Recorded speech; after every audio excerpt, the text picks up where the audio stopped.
A semana passada ministramos a mensagem Armadilhas do Maligno, onde falamos um pouco como o inimigo tenta atacar, guerrear. Acontece que na semana passada nós mostramos como o inimigo tenta e usa correntes grossas, como o inimigo ele tenta colocar essas pesadas correntes para nos prender. Falamos de coisas muito claras, muito pontuais, simples. Se você não pegou, pode lê-la e assisti-la novamente lá no lições.org. Hoje queremos continuar falando sobre as armadilhas do maligno, mas dessa vez ajudar você a entender que o inimigo nem sempre tenta prender as pessoas usando correntes. Às vezes ele tenta prender usando fios de nylon, aquela velha cordinha de pesca, sabe? A linhazinha de pesca. Porque se esse ardiloso inimigo, chamado Satanás, algumas vezes vem com a sua pesada corrente contra você, você já diz: ah, repreendido em nome de Jesus. O sangue de Jesus tem poder, você repreende. Porém, se ele vier com uma linhazinha de pesca, você pode olhar e dizer assim: o que você quer com essa linha de pescar lambarina? Mas se alguém te der 1000 voltas com uma linhazinha de pescar lambarina, está entendendo? Então, você tem um prazo de validade aqui na Terra, mas o ardiloso já está aqui na Terra há milhares de anos. E ele tem mais tempo do que você, mais disposição do que você nessa terra. Ele não dorme. E para ele, o importante não é se você será preso com corrente ou com uma linha de nylon. Para ele, o que importa é que você seja preso. Então, nós queremos ajudar você a ter essa percepção e abrir seus olhos. Como diz o pastor Eiler, o que você acha mais perigoso? Um frasco de uma cor chamativa, uma caveira desenhada, impressa, escrito veneno, e se você abre, tem cheiro de veneno, tem cor de veneno, e caso alguém experimentasse, teria gosto de veneno, ou, que é mais perigoso, ou uma caixa escrito leite, com a pintura de uma caixa de leite, um cheiro de leite, um sabor de leite, porém é veneno. O que é mais perigoso? Com certeza a caixa de leite. Quer dizer, de veneno que parece leite. Você entende isso? E o nosso inimigo tenta trabalhar desta forma. Ele tenta usar os fiozinhos de nylon, ele tenta usar a caixinha de leite, que não é leite. Por favor, por isso, estou falando de metáfora, nada contra o leite. Ele tenta usar essa sua sutileza para tentar nos enganar. Mas, de antemão, eu já declaro que Jesus Cristo é mais que vencedor em nossas vidas. Aleluia! Graças a Deus que Cristo Jesus sempre nos conduz em triunfo, exalando em todo lugar a fragrância do seu nome. 2 Coríntios capítulo 11, versículo 14, na Nova Almeida atualizada, 2 Coríntios 11, 14, diz assim: e não é de admirar que o próprio Satanás se disfarça diante de luz. O próprio diabo tenta se fazer de conta que é algo bom, que é algo para ajudar. Você vê quando, por exemplo, o diabo foi tentar Jesus no deserto, Jesus estava 40 dias sem comer. Jesus estava com o quê? Fome. Olha aqui, entre aspas, olha que querido, Satanás chega e diz: Jesus, pelo amor de Deus, cara, olha uma pedra, transforma ela em pão. Olha que querido, caixinha de leite, cheiro de leite, parece ser tentação. Amém? Você está dando para entender? Ok. Por exemplo, às vezes vem aquele pensamento assim: o que importa é ter fé em Deus. Você pode viver do jeito que você quiser, desde que você seja fé em Deus. É só ter fé em Deus. Parece bonito, não parece? É só ter fé em Deus, tá bom. Não, você nem é uma pessoa tão ruim, você é só ter fé em Deus. Tudo bem, tudo liberado, tá tudo certo. Mas não é bem assim. Hebreus 10, vou ler na Nova Almeida também, Hebreus 10, 26 e 27. Queridos, não basta apenas ter fé, é preciso caminhar na direção de uma transformação de vida. Nenhum de nós já atingiu o ápice da perfeição. Estamos todos caminhando na direção de melhorar, bem? Mas é necessário que haja desejo de melhorar. Não é agora só dizer assim, sou de Jesus, eu posso fazer qualquer coisa que eu quiser. Não. É necessário desejo de transformação. Você quer ser transformado? Porque se uma pessoa, ela entregou a vida para Jesus, mas ela, de propósito, quer continuar pecando, é muito ruim o que pode acontecer com ela. Olha o que diz Hebreus 10, 26 e 27. Porque se continuarmos a pecar de propósito, depois de termos recebido o conhecimento da verdade, já não resta sacrifício pelos pecados. Pelo contrário, resta apenas uma terrível expectativa de juízo e fogo vingador prestes a consumir o adversário. Então, uma vez que você entregou a vida para Jesus, Jesus te deu a oportunidade de uma transformação de vida. Agora, é responsabilidade sua desejar mudar. Amém? Desejar ser transformado e não continuar vivendo. Talvez alguém diga assim, mas eu estou até tentando mudar, pastor, mas eu não estou conseguindo. Pede ajuda. Pede ajuda. Quando a gente era criança, não é? A gente estava tentando aprender a amarrar cadarço. Quando tinha dificuldade, não pedia ajuda. Prof, me ajuda aqui, como é que é, não é? Então, pede ajuda. Mas não desista. Continue lutando, continue se esforçando. Amém? Porque nós não podemos, uma vez salvos, decidir continuar vivendo no pecado. Não podemos. Jesus não merece que a gente faça isso para ele. Jesus nos salvou. Então deseje mudar, amém? Deseje ser transformado. Deseje que a sua vida se torne cada dia mais parecida com aquilo que Deus tem para você, amém? Outra coisa que às vezes pode ser utilizada como a linha de nylon, a caixinha de leite. Deus é bom e não castiga. Tem gente que pensa assim, não, mas Deus é muito bom e Deus não vai mandar ninguém para o inferno, capaz. Deus é muito... Olha, se você é um filho de Deus, Deus nunca vai te castigar. Você acha mesmo? Você acha que é assim que funciona? Olha só, se você decide ser inimigo de Deus, é óbvio que Ele vai castigar, certo? Ok? Mas se você é filho de Deus, Ele também vai querer te castigar. Pastor, como assim? Quer dizer que sendo inimigo de Deus ou filho de Deus, você é castigado do mesmo jeito? Sim. A grande diferença é que se você é inimigo de Deus, Ele vai te castigar para a punição. E se você é filho de Deus, Ele vai te castigar para a correção. Pensa comigo. Se o rapazinho vem correndo e tenta agarrar a bolsa da sua mulher, você vai querer enfiar a mão na cara dele, não vai? É punição. Agora, se o seu filho faz uma coisa errada, você quer fazer o quê? Trazer para ele uma correção. Você está entendendo a diferença? E assim é com Deus. Aos filhos, Ele traz correção, para que eles possam ser transformados e se tornar melhores. Aos inimigos, aqueles que estão contra Deus, Ele traz, sim, punição. Hebreus 12, 6 diz assim: pois o Senhor disciplina a quem Ele ama e castiga todo aquele que aceita como filho. Algumas versões diz açoite.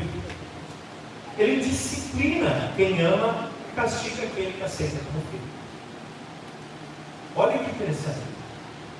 Então sim, se você é um filho de Deus, haverá momentos em que Deus vai te castigar. Teve uma época que eu ouvi e fiquei com aquilo na cabeça, não, Deus não castiga. Não, Ele castiga. Quando a gente dá um castigo para o filho, para que Ele dá castigo para o filho? Para ele ficar melhor, não é? Pense isso. Deus sim, Ele nos disciplina, Ele nos castiga para que a gente possa melhorar. Não estou falando de um Deus maldoso, que quer torturar as pessoas, eu estou falando de um Deus bondoso, que quer ajudar você a manter-se no caminho da salvação. Entende? E também não estou dizendo para agora você achar que toda pessoa que está passando por um período difícil, Deus está castigando. Não pense isso. Tá certo? Mas na sua vida, ore a Deus diante das adversidades. Existem adversidades que são naturais da vida. Existem adversidades que são lutas contra o maligno. Existem adversidades, dificuldades que o próprio Deus coloca diante de você para ajudar você a corrigir a sua rota e se tornar alguém melhor. Amém? Amém? Assim que funciona. Às vezes, quando você tem um filho e ele está com algum comportamento estranho, você identifica que está relacionado a um determinado programa de televisão. O que você faz? Você, qual é o castigo? Importa aquele programa de televisão. Não é assim que funciona? Então, discirna. Em alguns momentos, existem coisas na sua vida, você está passando lutas e dificuldades, que não vai adiantar você dizer, eu repreendo, sai! Que não é o diabo. Às vezes é Deus. Deus trazendo aquele momento, aquela situação, para ajudar você a corrigir a rota da sua vida. Nesses momentos, discirna o que Deus quer. Entenda o que Deus quer. Corrija a sua rota. Amém? Aleluia. Outros falam assim, para, não seja radical assim, você já está virando fanático. Para, está exagerado. Bom, vamos dar uma olhada para Marcos, capítulo 9, versículos 43 e 44. Marcos 9, 43 e 44, na NVI diz assim: se a sua mão fizer tropeçar, corte. É melhor entrar na vida mutilado, tendo as duas mãos e ir para o inferno, onde o fogo nunca se apaga, onde o verme não morre, onde o fogo nunca se apaga. Olha, eu acredito que Jesus não está falando de literalmente cortar a mão, porque isso não parece condizer com o restante da palavra, mas ele está dizendo assim: identifique a área da sua vida, identifique a situação, identifique o que te leva ao pecado e corte isso na sua vida. Identifique aquela situação que te contribui, que te induz ao erro, e corte ela na sua vida. Porque às vezes é melhor perder para ganhar. Se de repente você não está conseguindo manter a sua santidade no emprego, talvez você ficasse no lugar de emprego para manter a sua santidade. Mas eu vou ganhar menos no outro, mas pô, é melhor ir para o céu ganhando menos do que ganhando mais, Se você está numa faculdade, num lugar onde isso coloca o seu casamento em risco, e você percebe que está à beira de fazer uma bobagem, não está conseguindo mudar, talvez você vai ter que trancar o curso e sair da faculdade. Colocar sua vida em dia, porque é melhor você sem diploma entrar no céu do que com diploma e emprego. É nesse sentido. Tá vendo? Não vou dizer para ninguém largar a faculdade na emprego, tá, gente? É só ilustração. Tá bem? Jesus está dizendo assim: não importa o que seja e te leva na direção do pecado, e te afasta da direção de Deus, você precisa tirar isso da sua vida. É preciso entender que as coisas de Deus são mais importantes que as coisas deles da terra. Amém? Amém? Amém? Aleluia. A tradução aqui, inferno, não seria que eu usaria, ele não está usando a palavra Hades, ele não está usando o lugar dos mortos, ele está usando Gehenna, que é de fato aquele lugar, o lago de fogo, o lugar de enxofre, aquele lugar, era uma figura que eles tinham no lugar antigamente chamado Vale dos Filhos de Mon, que foi usado para, tipo um lixão. Jesus usa essa palavra, era tipo um lixão. Naquele lugar eles jogavam os restos de animais mortos, os restos de entulhos, os restos de lixo, era tipo um lixão a céu aberto assim. E era comum, se alguém tentasse chegar lá perto, ver os cadáveres em putrefação e as larvinhas comendo. E de tanto em tanto tempo lá entrava em combustão espontânea, ou alguém colocava fogo por causa do gás acumulado, e Jesus usa essa palavra.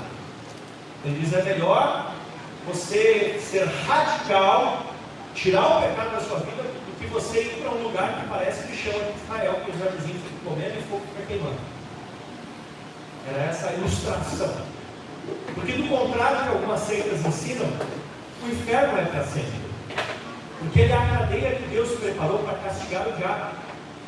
E o diabo, sabendo que aquele lugar é eterno e que o castigo lá nunca termina, ele tenta convencer as pessoas a irem para lá também. Ok? Mas você é salvo no nome de Jesus. Aleluia! E ouvindo essa mensagem, a minha intenção não é colocar medo da sua salvação. Ao contrário, você, a Bíblia diz, vistam-se do capacete da salvação. você entregou a sua vida para Jesus, você é salvo, você é salvo, você é um santo, amém? Mas para que você entenda a realidade de luta que seus amigos, seus parentes, seus familiares estão, que você evangelize eles, que você fale do amor de Jesus deles, para que eles não sejam enganados pelo maligno, para que eles não venham a cair nessa perdição, amém? Aleluia. Outra coisa, tem gente que fala assim, que o inimigo tenta falar da seguinte forma: não precisa ser tão regrado assim, não precisa se esforçar tanto. Não, para que se esforçar tanto assim? Para que se dedicar tanto assim nas coisas de Deus? Meu amigo, se você quiser olhar uma novela, é fácil. Se você quiser fazer um negócio disso, é fácil. Se você quiser ter um relacionamento extraconjugal, é fácil. Diz o ditado: para baixo todo santo ajuda. Eu só trocaria uma palavra no ditado. Não é bem o santo ajuda. Para fazer coisa errada, sempre aparece alguém para ajudar.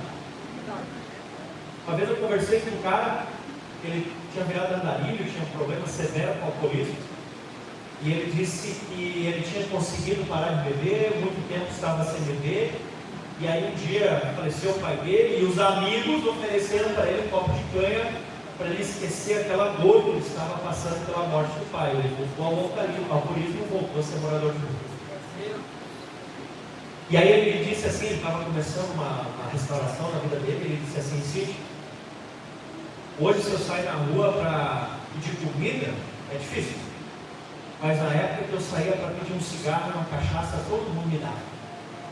Ele disse: não tinha um dia, eu morando na rua, dormindo na sarjeta, não tinha um dia que eu não pedia uma cachaça, um cigarro e alguém não me dava. É fácil ir para baixo, para mim. Agora, quando você quer fazer a coisa do jeito certo, o diabo, a carne e o mundo lutam contra você. Quando você quer fazer a coisa certa, você quer honrar o seu marido, honrar a sua esposa, quando você quer ler a palavra de Deus, quando você quer cantar louvores, quando você quer falar de Jesus para as pessoas, todo o sistema conspira contra você. Quer ver? Olha só que interessante, quer ver você querer jejuar. Quando você quer jejuar, todo mundo que nunca te ofereceu uma bala vai te querer pagar até o almoço. É verdade. Porque é uma batalha. É uma batalha. Eu desafio você a ir contra todo o sistema desse mundo e dizer: eu quero viver uma vida para a glória de Deus. Eu quero honrar a Jesus Cristo que morreu para me salvar. 1 Coríntios 9, 25 até o 27. 1 Coríntios 9, 25 até o 27. O apóstolo Paulo vai dizer algo interessante. Ele diz assim: todo atleta em tudo se domina. Já começa por aqui. Pensa comigo que às vezes a prova ela é algo de 10 segundos lá nas Olimpíadas. A prova às vezes é coisa lá de 40 minutos nas Olimpíadas. Mas eles passam no mínimo dos mínimos 4 anos se preparando. Já pensou? Isso no mínimo dos mínimos dos mínimos. Mas no geral, eles se preparam desde criança para conseguir chegar lá na Olimpíada. Em tudo eles se dominam. Meu amigo, aqui na Terra é um curto período, mas a eternidade é na presença de Deus.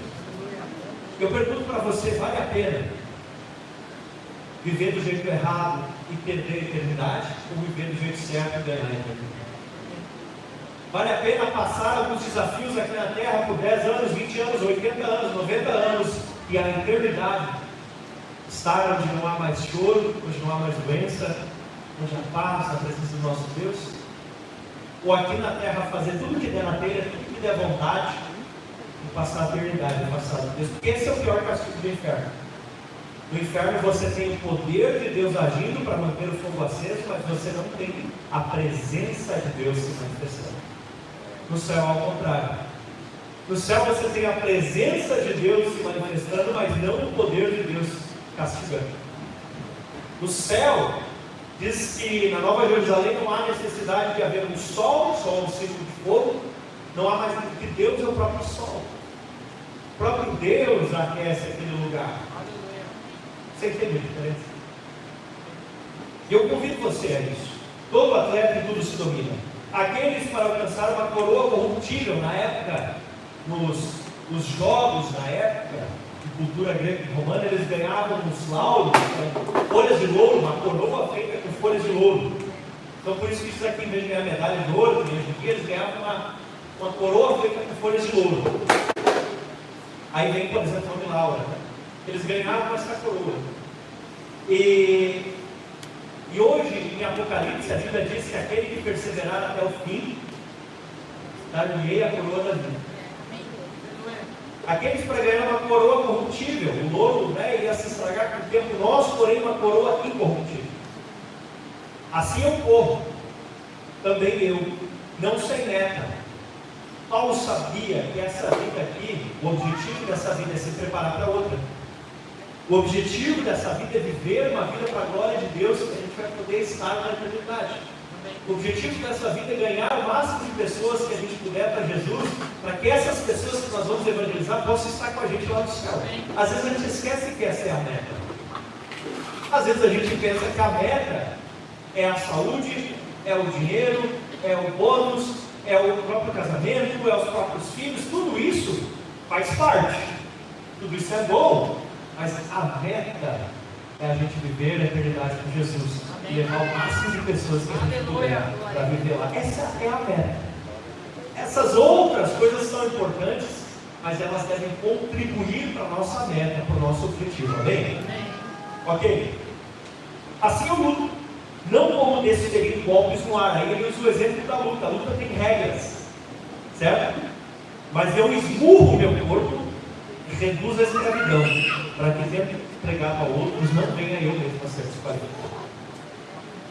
O Paulo está dizendo, vocês pensam que eu não tenho vontade de fazer as coisas erradas de vez em quando? O Paulo está dizendo assim, vocês pensam que eu não passo lutas, às vezes com vontade de pecar?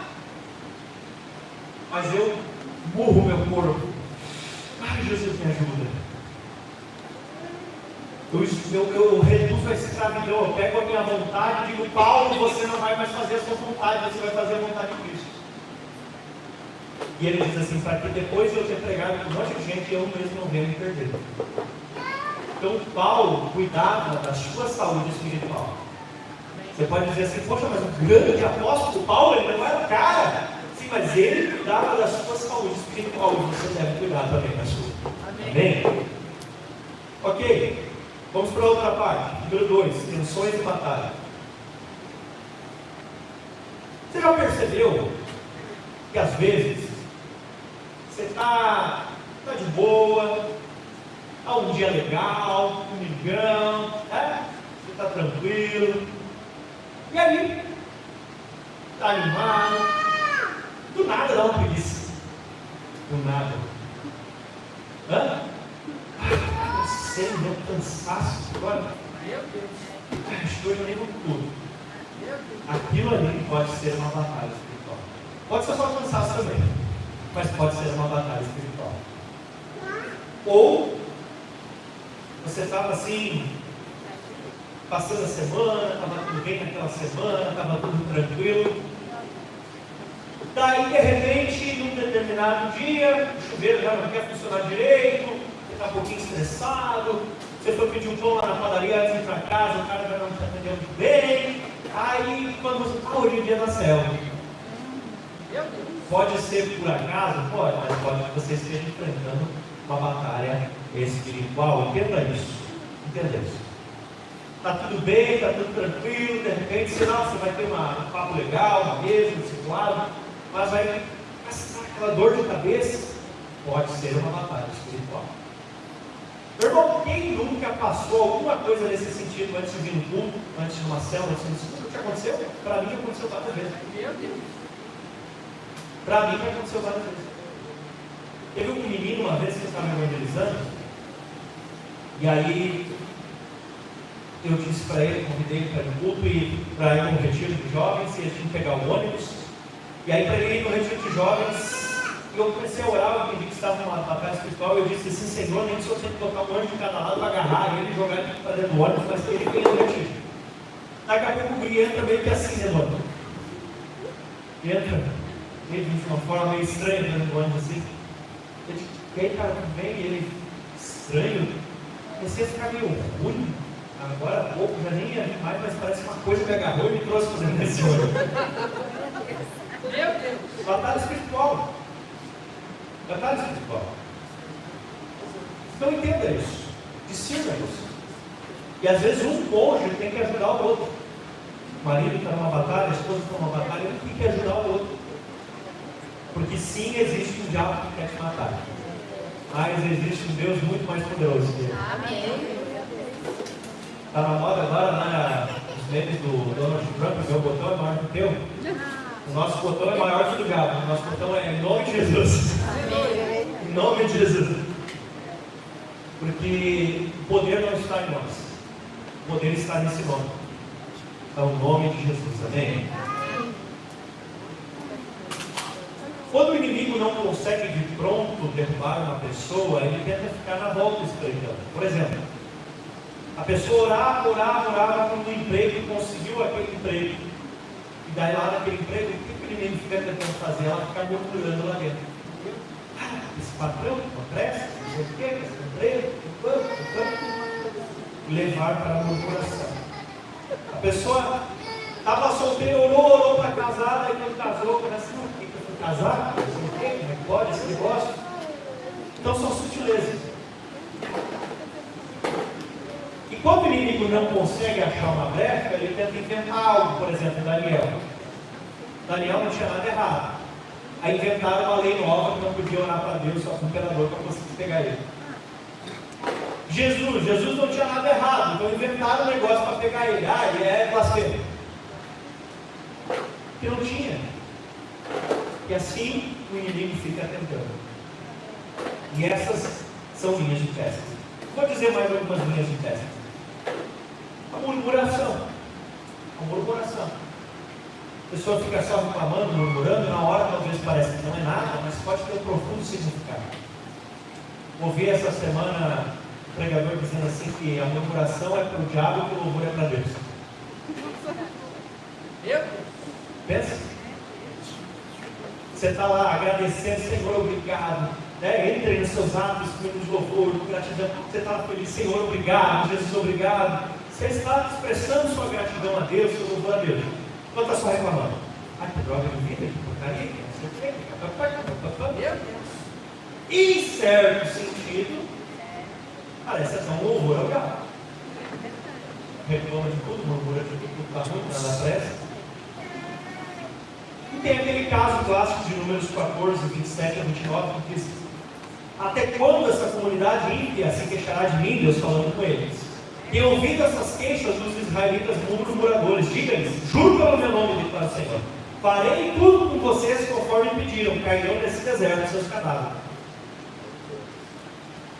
O povo reclamava do maná, daí Deus manda codorniz. O povo reclamava de sede, Deus tirava a água da rocha. Aí reclamava, daqui a pouco Deus disse: tá bom. Eles começaram a reclamar e dizer assim: Deus tirou a gente do Egito só para a gente morrer no deserto. Aí Deus disse: tá bom. Tirei vocês do Egito para morrer no deserto? Tá bom. Vou fazer isso aí que vocês estão pedindo então. Eu sempre pergunto quando eu uso esse versículo, né? O que você andou dizendo essa semana? Meu Deus. E se Deus disser amém? Eita, glória. Eita. Meu Deus. Talvez você estava lá na firma, né? Tomara que fechasse essa firma. Se você chegasse segunda-feira e tivesse fechado a firma. E aí você tinha que achar outro emprego, Pois é. Outra coisa que pode ser uma linha de pesca é viver no automático. É ir levando a vida sem orar, sem perguntar a Deus, sem tentar entender o que Deus quer na sua vida. Por exemplo, Davi estava lá de boa, 1 Crônicas 21, capítulo 21, versículo 1. Davi estava lá tranquilo. Aí, do nada, quer saber uma coisa? Vou chamar o IBGE, ou contextualizando, né? Vou fazer um censo com a galera, vou ver quantos guerreiros eu tenho, quão poderoso eu sou. Diz assim: Satanás levantou-se contra Israel e levou Davi a fazer o recenseamento do povo. 1 Crônicas 21. Satanás agindo. Outro caso, havia um rei chamado Asa. Não é que ele não usava desodorante, vai ser o nome dele. E ele ficou doente. E foi no médico. Algum problema aqui? Não, nenhum problema. Bom, o problema é que ele foi no médico várias vezes, mas ele não orou sobre isso. E Deus queria curá-lo. Olha que interessante. Era um rei, estava doente. Deus queria curar ele, mas ele não orou. Ele só foi no médico. É errado no médico? Não. É errado é não orar. E olha só que interessante.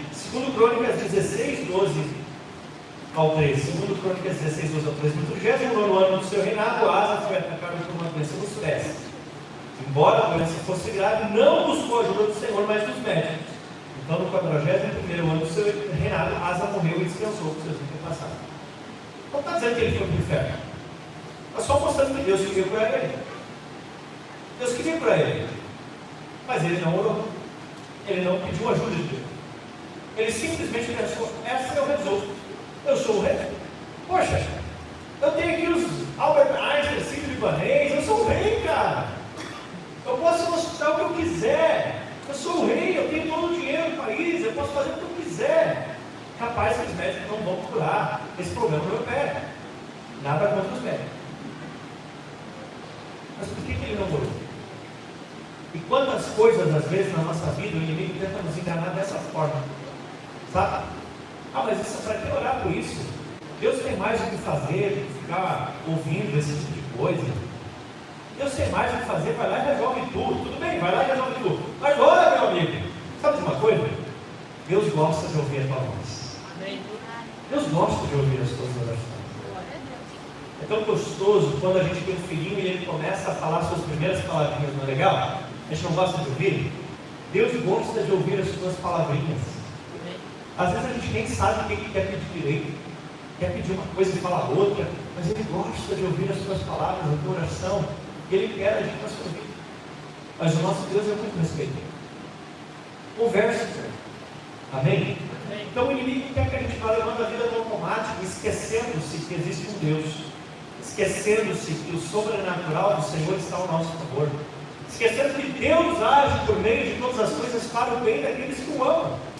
E as pessoas vão passando um dia após o outro, sem se perguntar por que eu estou vivendo isso, por que isso está acontecendo na minha vida, que situação é essa. Elas vão simplesmente levando a vida e não oram. Eu quero chamar você aos pés de Jesus. Amém. Eu quero, pastor, mas como é que ora? Se você não sabe o que fazer, mas conversar com ele: oi Jesus, tudo bom? Como é que você está? Queria te contar aí que amanhã é segunda-feira, não vou voltar a trabalhar, mas minha vida tem vontade. E vai conversando com ele. Amém? Uma vez, o profeta Eliseu, ele chegou até ao rei de Jeoás, de Israel, convidou o rei para um ato profético. O rei estava em guerra contra a Síria, e ele disse assim: eu preciso que você pegue o arco e jogue as flechas para você derrotar o rei da Síria. Era um ato profético. O rei não levou aquilo muito a sério, e olha o que aconteceu. Segundo Reis 13, 18, 19. Em seguida, Eliseu mandou o rei pegar as flechas e golpear o chão. Ele golpeou o chão 3 vezes e parou.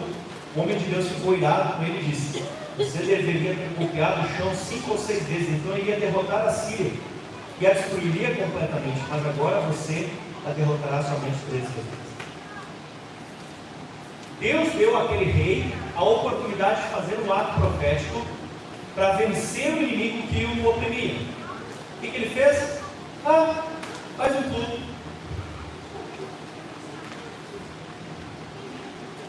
Entendeu? Mais uma célula, mais um momento, mais uma vigília, só mais uma festinha.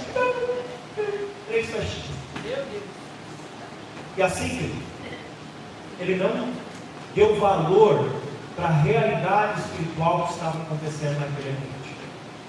Ele não deu valor para a direção, e às vezes, Você está num ambiente profético. Corre o risco de perder bênçãos por distrações. Antes de dizer, deixa eu fazer uma ressalva, não estou sendo contra. Se vocês precisarem de banheiro, uma água, sei lá, não é contra isso que eu estou falando, tá? Mas estou falando contra dispersar-se por dispersar-se.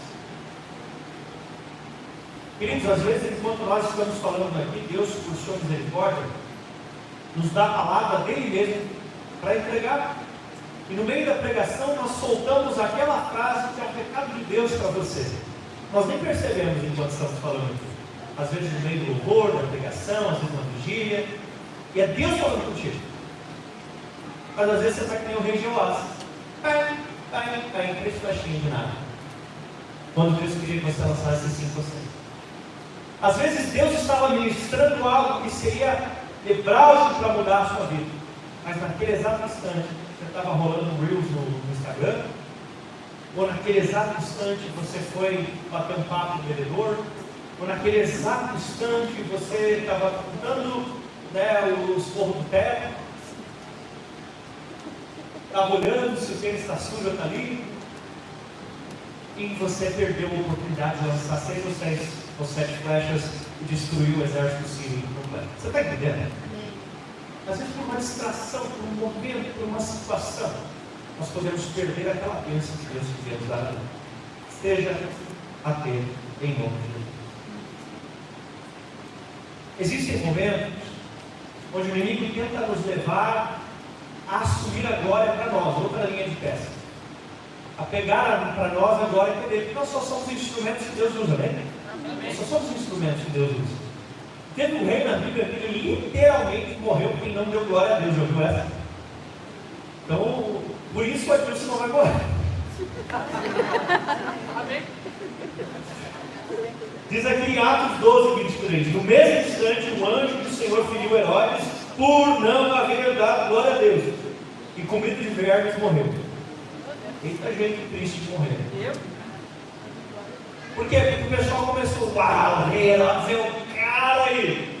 Olha o rei Herodes, olha que glorioso. E no mínimo era tudo puxa-saco, para falar assim. Era tudo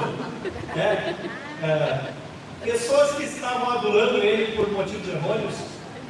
E na verdade, talvez nem gostavam tanto dele assim, mas ficaram lá, o rei Herodes é maravilhoso, o rei Herodes é o cara, olha como ele é bonito, olha como ele é cheiroso, é o melhor rei, é administrador, só pode ser um Deus. E ele é.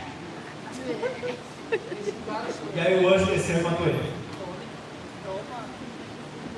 Porque ele deveria ter dito o quê? Toda glória a Deus, toda glória ao Senhor. É isso, é por causa do Senhor. Ele morreu. Outro caso, olha que interessante. Olha que interessante. Tinha um rapaz na Bíblia chamado Mateus, também conhecido como Levi. E esse rapaz trabalhava tipo, como se fosse na Receita Federal hoje em dia. Ele cobrava impostos. Ele tinha uma carreira promissora. Tinha muita oportunidade nessa carreira. Uma carreira que poderia inclusive dar muito lucro para ele. Certo? Tem algum problema em ser funcionário da Receita Federal? Além de que algumas pessoas vão chorar bem forte, não tem problema nenhum. Estava lá, ok. Mas Jesus tinha outra missão para ele. O que Jesus queria de Mateus? Que ele fosse um apóstolo. Era isso, esse era o plano de Deus para a vida dele. Olha que interessante. Se o Mateus tivesse continuado na sua carreira de sucesso, podia ser um fracasso. Porque ele ia ter sucesso, talvez ele ia casar com a linda mulher, ter lindos filhos, talvez ele fosse até morar no céu, mas ele não teria o quê? Cumprido a sua missão. Coisa interessante. Porque no caso de Mateus, o que Deus queria que ele largasse tudo, pedisse as contas e se tornasse um seguidor de Jesus no seu dia. Com o Zaqueu foi diferente. O Zaqueu, Jesus quis que ele continuasse no seu emprego de coletor de impostos mesmo, um emprego muito parecido com o do Mateus. Quando o menino lá, o Geraseno foi liberto e queria seguir Jesus, Jesus disse para ele: eu não quero que você me acompanhe no barquinho, eu quero que você continue aqui. Você entende? Como propósito de Deus para cada um é individualizado, você não tem que tentar viver a vida do outro. você tem que discernir o que Deus chamou você a viver, amém? Eu ouvi uma frase mais ou menos parecida com isso esses dias, que diz assim: sucesso em fazer o que Deus não mandou é fracasso em fazer o que o Senhor pediu. Muito forte isso. Olha que interessante, teve um rapaz chamado Demas, 2 Timóteo 4,10, ele teve a oportunidade de ser discipulado pelo próprio apóstolo Paulo, já pensou? Meu Deus, que oportunidade! E diz assim em 2 Timóteo 4,10, porque Demas, tendo amado o presente do século, me abandonou. Eu acho que Demas pensou assim, esse negócio de andar com Paulo é meio complicado, sabe? Uma hora a galera quer apedrejar ele, outra hora está brigando com ele, daqui a pouco os romanos querem pegar ele, outra hora os judeus querem pegar ele, outra hora o pessoal das outras religiões quer pegar ele. E eu acho que eu vou conseguir ter uma vida mais tranquila se eu não ficar andando com esse carinha aí. Supõe-se que Paulo era meio baixinho, careca, e eu não tinha uma visão de tudo. E aí queria, Demas foi para a história. Você imagina a pessoa ter a oportunidade de ser discipulada pelo apóstolo Paulo em pessoa e ela pensa assim: acho que se eu ficar assim não vai rolar, então amando o presente sério. Em João 12,25, Jesus disse: quem ama a sua vida perde, mas aquele que odeia a sua vida neste mundo irá perseverá-la para a vida eterna. Aliás, preservá-la para a vida eterna. Queridos, não está dizendo para você odiar no sentido assim, eu quero morrer, não é nesse sentido, tá? E também não está dizendo que amar a vida é ruim, não é nesse sentido. Está dizendo mais ou menos o seguinte: que o nosso desejo de servir a Deus, e o nosso desejo de estar com Ele, de dizer Maranata, toda vez Senhor Jesus, esse desejo do nosso coração tem que ser maior que o desejo das coisas naturais da terra. Amém? Amém? Tem que ser maior, o desejo de agradar o coração do Senhor precisa ser maior do que o desejo pelas coisas simples, a nossa vontade por Ele. Também nos diz em 1 João capítulo 2, versículos 15 a 17: não andem no mundo nem as coisas desse mundo. Se alguém amar o mundo, o amor do Pai não está nele. Porque tudo que há no mundo, desejos da carne, os desejos dos olhos, a soberba da vida, não procede do Pai, mas do mundo. Ora, o mundo passa, bem como os seus desejos, mas aquele que faz a vontade de Deus permanece para sempre. A pessoa que hoje ela pensa que viver é se relacionar sexualmente com muitas pessoas, um dia isso vai passar. Um dia isso vai passar, um dia a pessoa vai ser tão idosa e não vai mais viver esse tipo de coisa, e ela vai olhar para trás e dizer: o que eu fiz na minha vida? A pessoa que de repente o foco único da vida dela é ter muitos bens, muito dinheiro, um dia isso vai passar. Ela vai olhar para trás e ver que tem mais dinheiro do que precisava para viver. Ela vai dizer assim: o que eu vou fazer agora? Estou velho, não tenho nem como gastar todo esse dinheiro que eu guardei, o que eu vou fazer com isso? A pessoa que ela se importava extremamente com roupas, com marcas, com coisas, um dia os vestidos e as roupas e as bolsas vão todos apodrecer. Um dia os carros vão parar de funcionar, um dia tudo isso passa. Mas uma vida para a glória de Deus permanece para sempre. Estar no céu permanece para sempre. As vidas que você influenciar permanecem para sempre. Essa mensagem, ela não é uma mentalidade de fracasso. Ela não está dizendo para você viver uma vida medíocre, justo o contrário. Ela está dizendo para você viver o que Deus fez para você ir atrás das coisas, lutar, trabalhar e ir atrás, mas sempre ter em mente, que o que mais vale a pena é viver uma vida para a glória de Deus. É viver do jeito que agrada ao Senhor. Amém? Teve até o líder do louvor na época de Davi, o Asaf, que no Salmo 73 conta a história dele. Por exemplo, versículo 2 em diante: quanto a mim, os meus pés quase tropeçaram, por pouco eu não escorreguei, pois eu tive inveja dos arrogantes quando vi a prosperidade dos ímpios. O Asaf começou a olhar ao redor e disse assim: poxa, eu tento fazer tudo certinho e é difícil, e o outro faz tudo errado, as coisas dão certo para ele. O que adianta ser crente? Continuando no versículo 13, ele chegou a pensar assim: certamente foi inútil eu manter o meu coração puro. Olha só o que ele começou a pensar. Versículo 21: quando meu coração estava amargurado e no meu íntimo eu sentia inveja, eu agi como um insensato e ignorante, e a minha atitude contigo era como de um animal irracional. Então, o Asaf, líder do louvor nos dias de Davi, quase se perdeu. Mas há tempo ele se arrependeu e disse: o que eu estava fazendo na minha vida? Um ciúme do ímpio. Se arrependeu aqui. Bem. Agora, isso era ciúme do ímpio. E quando o ciúme era entre os próprios irmãos da igreja? Tipo assim, por que ela pode ser professora da Guerra Kids e eu não sou ainda? Por que o fulano tão rápido vira líder do céu e eu não sou líder do céu ainda? Por que o Beltrano está recebendo as pessoas na porta ali e eu não estou? Por que o Cicrano foi convidado para a faxina da igreja e eu não fui? Por que o tal pessoa está no louvor e eu não estou? E aí, meu irmão? Ó, cordinha de nada tentando te pegar, linhazinha de pesca tentando te pegar. Nós não somos assim. Nós vamos celebrar com a vitória dos nossos irmãos. Quando o irmão estiver sofrendo, nós vamos tentar ajudar. E quando o irmão estiver em vitória, nós vamos comemorar junto com ele. Hein? Nós vamos celebrar, nós vamos festejar. Uau, que legal! Olha lá, meu irmãozinho vai ser líder de célula, vai ajudar na faxina, vai receber na porta, vai ser professor de arrequites. Glória a Deus, aleluia, que bênção! Amém? Nós vamos nos alegrar na vida dos nossos irmãos. Tem várias parábolas onde Jesus ele mostra que o reino de Deus ele não é uma república e não é democrático. O reino de Deus ele tem Deus e Deus manda.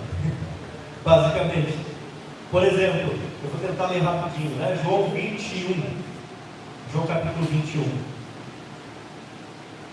Diz assim, João capítulo 20, a partir do versículo 13. Então o dono disse a um deles: amigo, não estou sendo injusto com você. Você não combinou comigo trabalhar por um denário? Pegue o que é seu e saia daqui. O que aconteceu? Jesus contou uma parábola que era mais ou menos o seguinte: o cara chegou cedo para trabalhar e Jesus disse: eu vou te dar um denário. E foi trabalhar. Depois veio chegando outros. E às 5 da tarde veio gente trabalhar e o horário do serviço terminava às 6. Quando chegou às 6, o dono da roça chamou o que chegou às 5 da tarde e deu um denário para ele. O que tinha chegado às 6 da manhã pensou assim, eu não lembro o horário, tá? Estou falando mais ou menos por cima. O que tinha chegado bem antes disse assim: peraí, o que chegou às 5 da tarde vai ganhar um denário, que é o que ele tinha combinado para mim que trabalhei o dia inteiro, então eu vou ganhar mais. E aí quando ele chega e diz: não, foi injusto, tu deu para o cara das 5 um denário, vai dar para mim também. Ele disse assim: ué, tá bravo porque eu sou um cara bom? Eu quis dar mais para ele? Não posso fazer o que eu quero com o meu dinheiro? Está escrito: você não combinou comigo? Pegue o que é seu e sai daqui, pois eu quero dar a esse último tanto quanto eu dei a você. Será que não é lixo fazer o que eu quero que me perdeu? Ou você ficou com inveja porque eu sou bom? Assim os últimos serão os primeiros os últimos. Uau! Então às vezes quando a gente está com aquela cabeça de ovelha, sabe que a ovelha velho, ovelha, né? Porque você pode estar bastante tempo da igreja e não ficar com a mentalidade de crente velho. Você pode estar bastante tempo da igreja e continuar no primeiro amor, bem? Você não vira uma ovelha. Mas o ovelho é aquele cara que está atento, mas prendeu a mente, não continuou vivendo no primeiro amor. Então, não tenha ciúme dos seus irmãos. Amém? Fica feliz, torça por eles. Porque às vezes Deus vai pegar alguém que se converteu há pouco e colocar funções, talvez até que pareçam aos olhos humanos mais honradas do que aquela que você faz. Glória a Deus. O importante é que a obra de Deus apareça. Amém? Não que a gente apareça. Outra coisa, João 21 a 22. O Pedro ficou com o ciúme do João, olha só. Ao vê-lo, Pedro perguntou a Jesus: Senhor, e quanto a este? Jesus respondeu: se eu quero que ele permaneça até que eu venha, o que você tem com isso? Quanto você precisa. Jesus olhou para o Pedro e disse: Pedro, olha, hoje você te veste, mas um dia eles vão te prender, vão te torturar, e outros vão te vestir, vão fazer, né? Basicamente você vai ter que morrer por mim, Pedro, vai sofrer. Então Pedro olha para o João e diz: e esse também, Jesus vai ter que sofrer também?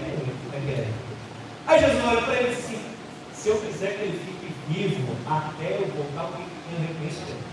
Eu trabalho nesse vida que eu cuido dele. Você está entendendo?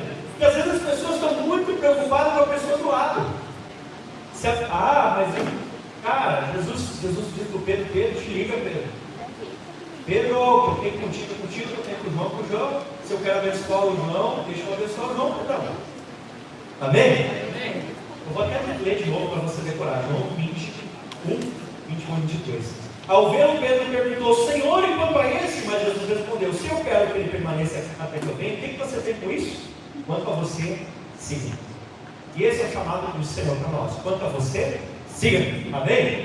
Siga Jesus feliz da vida. E Deus usa quem Ele quiser usar. Amém? Olha para o irmão do lado e diz assim: Deus vai te usar muito.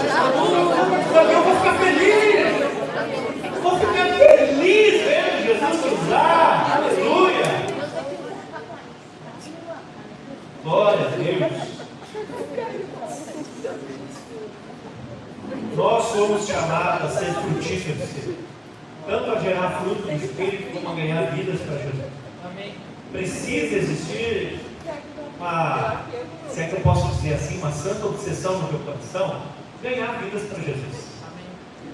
Você precisa ter no seu coração o desejo de ganhar vidas para Jesus. Olha o que diz em João 15:2: todo ramo que estando em mim não dá fruto, ele corta, e todo que dá fruto, ele poda, para que dê mais fruto ainda.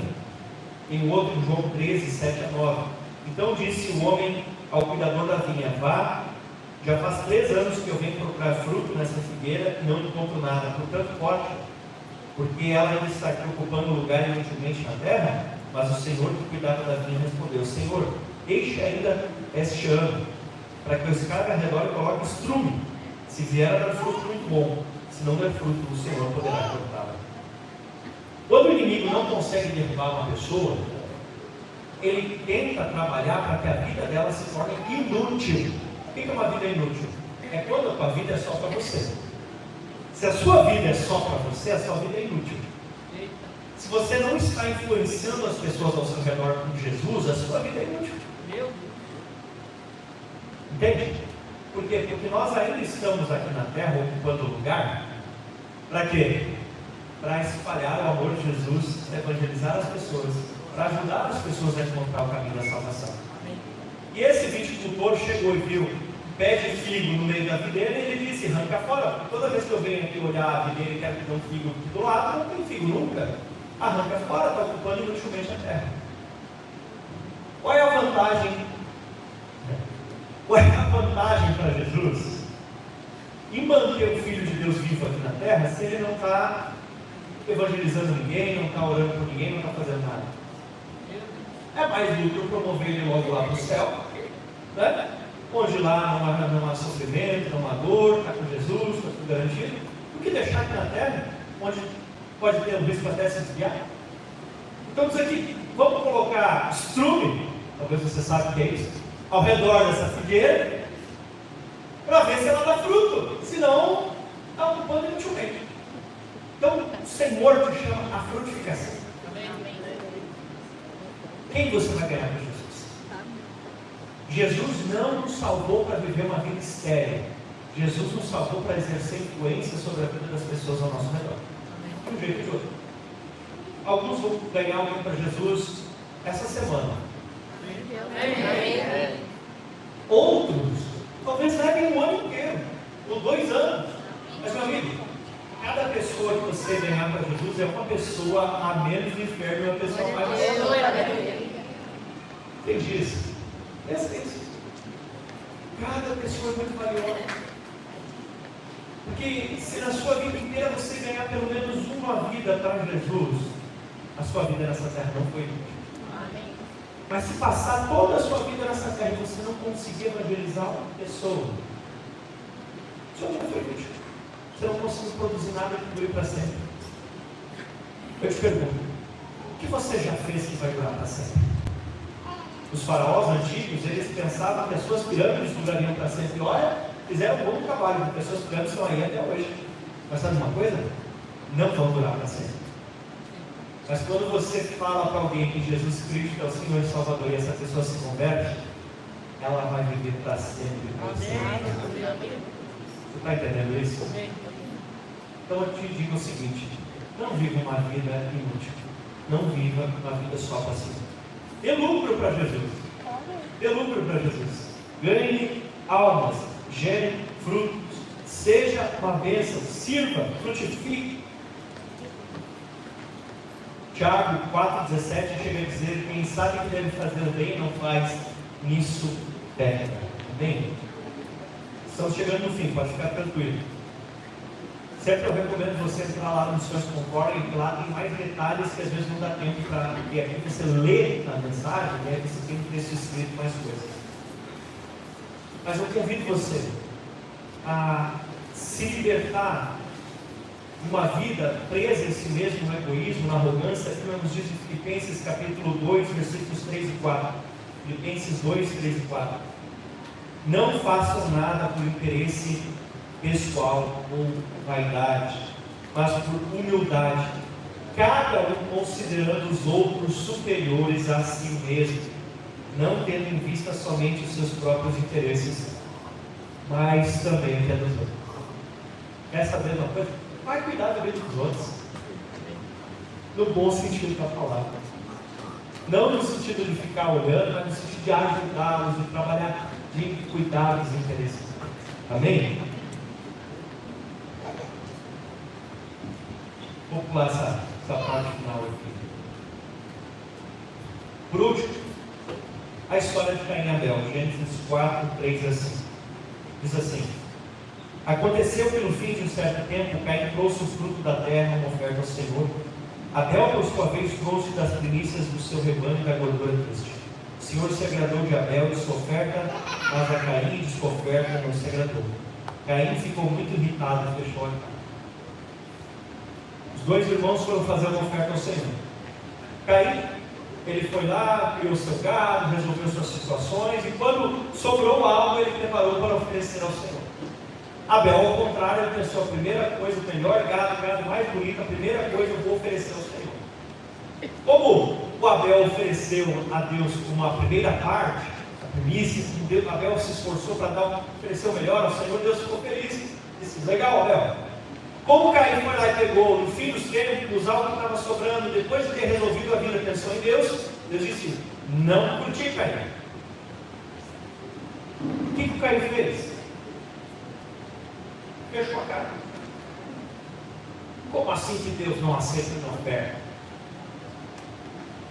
E essa mentalidade o inimigo tenta trazer até hoje, que é uma mentalidade de chegar no ambiente de fé e pensar que todos são garçons, você vai sentar na mesa e vai vir viver. Mas a comunidade de fé não funciona assim. A comunidade de fé funciona onde Jesus, sendo mestre, colocou uma toalha ao redor da cintura e lavou os pés dos discípulos. E ele disse: se eu, sendo mestre e Senhor, vos lavei os pés, sigam o exemplo e façam também vós uns aos outros. Esse é o chamado do Senhor. Ser uma comunidade onde um serve o outro. O que Caim tinha que ter feito? Abel, Deus não gostou da minha oferta. O que eu posso mudar? O que eu posso fazer diferente, Abel? O que eu posso mudar para agradar o coração de Deus? Ao contrário disso, ele teve arrogância. A luz de Abel irritava a escuridão de Caim. Em vez de ele olhar para ele e dizer: o cara está dando certo, ele está bem com Deus, eu quero aprender. Ao contrário, o cara está bem com Deus, eu vou derrubar ele para baixar a média e eu me dar melhor. Tipo na sala de aula, né? Tem lá um aluno melhorzinho, os outros alunos estão meio ruizinhos, você tenta tretar com o cara que está bem para ver se ele fica melhor. Já que eu não consigo subir na minha média, eu tento baixar a média dos outros. Foi essa que Caim aqui. Não é dessa forma que nós temos que viver aqui. Um tentando derrubar o outro para baixar a média e se dar melhor. Ao contrário. Quando a gente vê alguém fazendo uma coisa que está certa, a gente tem que ir lá e dizer: eu quero aprender com você. Amém. Olha, eu sempre vejo você feliz por aí, eu quero aprender como você faz isso. Olha, sua risada é muito gostosa, eu quero aprender isso. Olha, eu vejo que você conhece muito da palavra, como é que eu posso aprender isso também? Olha, senhor e dona Araci, casados há tantos anos, como vocês conseguem? Me ensina sobre casamento. Sabe, Chegar para aquelas pessoas que você vê que são referências do Senhor e aprender com elas. Não ficar amargurado porque elas estão bem, não ficar amargurado porque elas estão crescendo, mas desejar aprender com elas. Sabe por quê? O sorriso de Deus é grande demais para ser expresso por uma única pessoa. Mas a comunidade de fé, capaz de expressar cada detalhe do seu rosto, tá bem? Esse é o nosso chamado. Aprender uns com os outros, servir uns com os outros, para crescermos juntos. Quando nós servimos uns aos outros, nós crescemos juntos. Não podemos mais viver uma fé pensando só na gente, mas pensando no todo. Não podemos mais viver uma vida inútil, que só resolve as nossas coisas, mas uma vida útil, que gera fruto, que ajuda os outros e que ganha vida. Assim nós arrebentamos as linhas de nylon, assim nós jogamos fora a caixinha de leite que não é leite, e assim nós nos fortalecemos do Senhor, em nome de Jesus. Que o Senhor possa ter hoje aberto seus olhos para perceber como existem muitas estratégias ocultas do maligno que tentam nos enredar com coisas que parecem bobinhas, mas são perigo. Amém? Quero convidar você a ficar de pé e fechar os seus olhos para que nós possamos orar nesse sentido.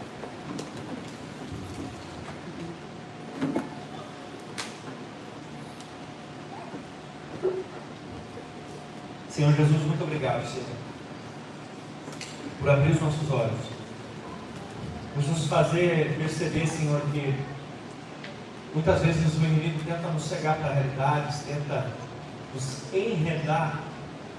Por favor, Senhor, abre os nossos olhos para perceber aonde estão as fininhas linhas de festa, porque nenhum de nós aqui tem vontade de pecar.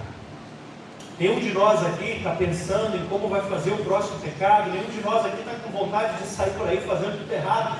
Cada um de nós quer acertar, Senhor. Mas nós confessamos, Senhor, que às vezes nós não temos percebido pequenos detalhes. Como, por exemplo, a tentativa do inimigo de que a gente venha focar numa vida boa, fácil, legal, esquecer da importância de ganhar vidas por Jesus. E nós entendamos que existe uma batalha espiritual. Abra os nossos olhos como igreja para entender que muitas vezes aquele cansaço antes do culto, aquela dorzinha de cabeça, aquela preguiça, não é do nada. Tem algo por trás daquilo. Livre o nosso coração de ficar enciumado dos nossos irmãos quando nossos irmãos estão dando certo, mas nos ajuda a ter alegria quando os nossos irmãos estão avançando. Nos ajuda a entender, Senhor, que sim, o Senhor disciplina quem ama. Como um bom pai corrige seus filhos para que eles venham a melhorar, para que eles venham a se tornar melhores do que um dia já foram.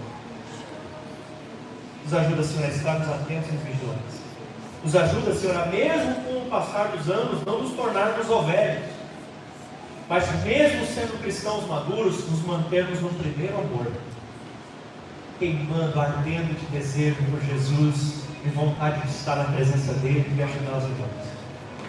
Senhor, que essa mensagem nos tire de uma zona de conforto e que nós não sejamos simplesmente como figueiras cheias de folhas verdes e bonitas, mas que nós sejamos figueiras cheias de frutos. E se virmos o nosso irmão cheios de aquela figueira que foi colocada no estrume ao redor, nós não venhamos a criticá-lo daquele cheiro, mas nós venhamos a ajudá-lo a frutificar. Nós não venhamos a ocupar de forma inútil essa terra, Senhor. Porque o Senhor disse que nós somos chamados a ir e dar fruto, e fruto que permaneça. Hoje nós percebemos, Senhor, que quando o inimigo não consegue derrubar alguém, ele tenta transformar a vida dessa pessoa numa vida infrutífera, uma vida inútil, uma vida que não produz fruto para a eternidade. E nós te pedimos, Senhor, abre os nossos olhos e não nos permite viver uma vida infrutífera, mas nos ajuda a cuidarmos uns dos outros, a ajudarmos uns aos outros. Ah, Senhor, não nos deixa fazer como Caim, que quando viu que Abel estava dando certo, ficou com ciúme, mas ao contrário, nos leva a ir atrás dos nossos irmãos e dizer como você está fazendo isso. Que forma você está fazendo isso. Nos leva, Senhor, a cuidarmos uns dos outros, a ajudarmos uns aos outros. E se algum irmão tropeçar, nós não sejamos o primeiro a apontar o dedo, mas sejamos aquele que é o primeiro a estender a mão para ajudar, Senhor. Por favor, Senhor, tira de nós a arrogância, tira de nós o egoísmo, tira de nós, Senhor, a distração. Porque o inimigo tentou distrair Davi para que do nada fizesse um censo. Tentou distrair Jeoás para que, em vez de atirar várias flechas, atirasse uma só e perdesse a sua bênção. Tentou distrair Asa para que, em vez de além de ir no médico, consultasse ao Senhor. Nos ajuda, Senhor, a não nos distrairmos, a não perdermos o foco, a não cairmos nas ciladas e nas armadilhas.